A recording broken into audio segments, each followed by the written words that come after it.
Oke, baik. Perkenalkan, nama saya Philip Timothy Jibua dengan NIM 250801045.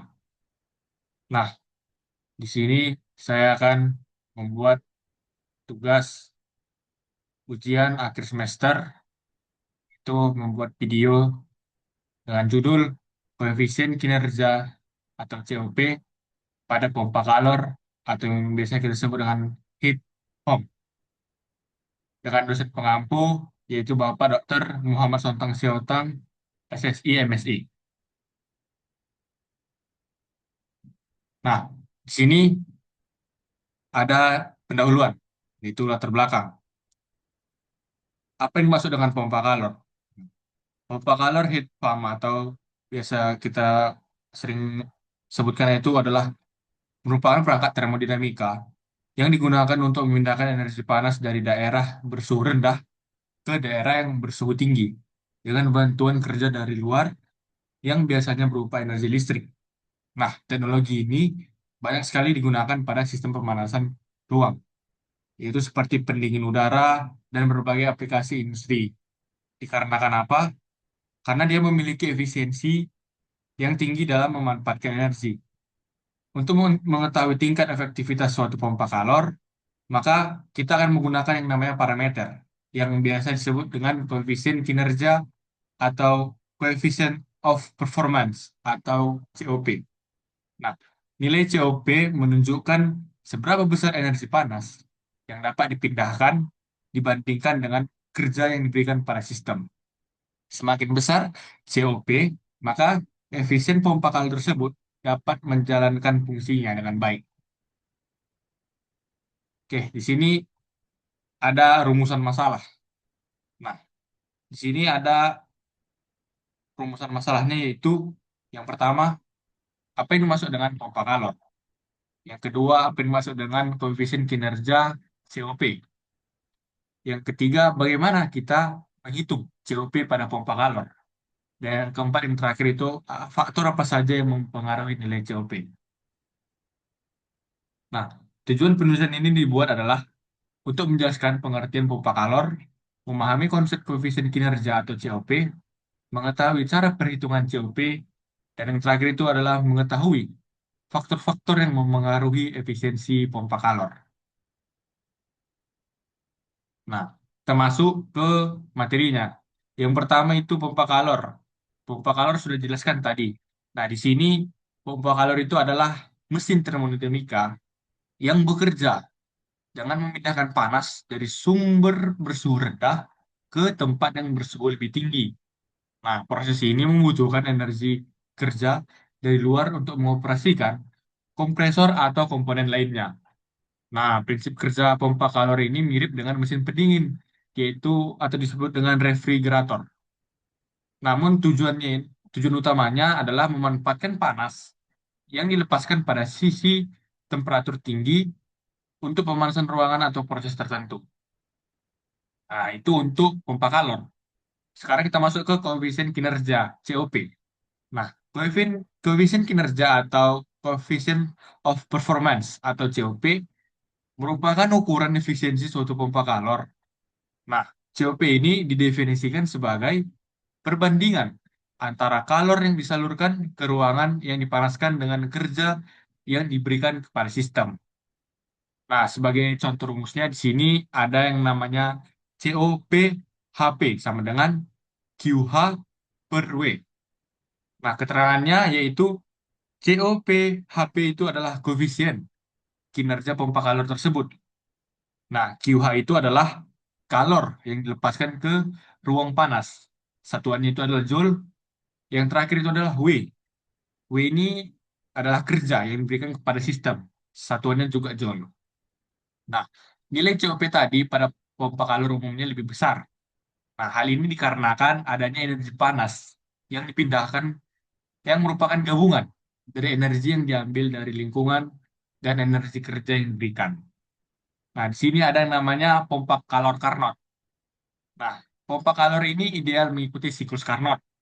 COP maksimum teoritis dari pompa kalor Carnot ini diberikan oleh persamaan, yaitu COP Carnot sama dengan TH per TH kurang TL. Nah, di sini TH itu adalah temperatur reservoir panas, satuannya di sini adalah Kelvin, dan yang kedua itu TL. Nah, TL itu adalah temperatur reservoir dingin, satuannya juga Kelvin. Persamaan ini akan menunjukkan bahwa COP akan semakin besar jika perbedaan temperaturnya antara reservoir panas dan reservoir dingin tadi semakin kecil. Nah, di sini kita masuk dari paham yaitu contoh perhitungannya. Contoh soal yaitu ada sebuah pompa kalor memberikan kalor sebesar 5.000 joule ke dalam ruangan dan membutuhkan kerja sebesar 1.000 joule. Nah, diketahui tadi itulah QH. QH adalah 5.000 joule. W-nya itu adalah 1.000 joule. Maka kita masukkan ke rumus tadi, yaitu COP HP sama dengan QH per W. Nah, QH-nya tadi itu adalah sebesar 5.000 joule. Dan W-nya tadi adalah 1.000 joule. Maka 5.000 joule per 1.000 joule. Maka didapatkanlah hasilnya itu COPHP sama dengan 5. Jadi setiap 1 joule energi kerja yang diberikan mampu menghasilkan 5 joule energi panas pada sisi keluarannya. Nah, lanjut di sini ada beberapa faktor yang mempengaruhi si COP ini, yaitu yang pertama antara lain perbedaan temperatur. Nah, perbedaan temperaturnya ini artinya semakin kecil perbedaan temperatur antara sumber panas dan tujuan pemanasnya, maka akan semakin besar pula nilai COP-nya. Yang kedua adalah efisiensi kompresor. Nah, kompresor yang lebih efisien membutuhkan energi kerja yang lebih kecil sehingga COP meningkat. Yang ketiga adalah jenis refrigerant. Nah, yaitu sifat termodinamika refrigerant yang memengaruhi kemampuan perpindahan panas dalam sistem. Yang keempat adalah yang terakhir yaitu kondisi operasi. Di sini ada kebersihan komponen, tekanan kerja, dan kondisi lingkungan dapat mempengaruhi performa pompa kalor. Nah, di sini ada catatan yaitu pompa kalor atau heat pump merupakan perangkat termodinamika yang berfungsi memindahkan energi panas dari lingkungan bersuhu rendah ke lingkungan yang bersuhu tinggi dengan bantuan energi kerja dari luar. Energi kinerja pompa kalor dinyatakan melalui koefisien kinerja yaitu coefficient of performance atau COP, yaitu perbandingan antara kalor yang diberikan ke daerah yang lebih panas dengan energi kerja yang digunakan. Nah, nilai COP tadi itu digunakan sebagai indikator efisiensi sistem, di mana semakin tinggi nilai COP-nya, maka semakin efisiensi pompa kalor tersebut. Pada sistem ideal yang mengikuti siklus Carnot, COP dipengaruhi oleh temperatur reservoir panas dan dingin. Selain itu, efisiensi kompresor, jenis refrigerant, serta kondisi operasi juga mempengaruhi kinerja pompa kalor. Nah, sampailah kita ke bagian kesimpulan. Berdasarkan pembahasan yang telah kita lakukan tadi, dapat disimpulkan bahwa pompa kalor atau heat pump merupakan suatu sistem termodinamika yang berfungsi untuk memindahkan energi panas dari lingkungan bersuhu rendah ke lingkungan yang bersuhu tinggi dengan bantuan energi kerja di luar. Teknologi ini baik sekali digunakan dalam sistem pemanasan ruangan, nah, pendingin udara, serta berbagai proses industri karena mampu memanfaatkan energi secara lebih efisien dibandingkan metode pemanasan konvensional. Yang kedua itu kinerja pompa kalor yang dinyatakan dengan koefisien kinerja atau coefficient of performance (COP), yaitu perbandingan antara kalor yang diberikan pada daerah bersuhu tinggi dengan kinerja energi kerja yang diperlukan untuk menjalankan sistemnya. Nilai COP tadi menunjukkan bahwa tingkat efisiensi pompa kalor dalam memanfaatkan energi yang tersedia. Semakin besar nilai COP, maka semakin sedikit energi kerja yang dibutuhkan untuk menghasilkan sumber energi panas tertentu, sehingga sistem menjadi lebih hemat dan lebih ekonomis dalam pengoperasiannya. Pada pompa kalor ideal yang bekerja berdasarkan siklus Carnot, nilai COP ini dipengaruhi oleh temperatur reservoir panas dan reservoir dingin. Nah, semakin kecil perbedaan temperaturnya antara kedua reservoir tersebut, maka semakin tinggilah tingkat nilai COP yang dapat dicapai. Namun, dalam praktiknya, nilai COP aktual biasanya lebih rendah daripada COP ideal. Karena apa? Karena adanya berbagai kerugian energi, seperti gesekan, perpindahan panas yang tidak sempurna, serta keterbatasan efisiensi komponen-komponen pada sistem. Yang terakhir itu adalah secara keseluruhan, pemahaman mengenai koefisien kinerja atau COP ini sangat penting dalam bidang termodinamika karena menjadi parameter utama untuk mengevaluasi efisiensi kerja pompa kalor.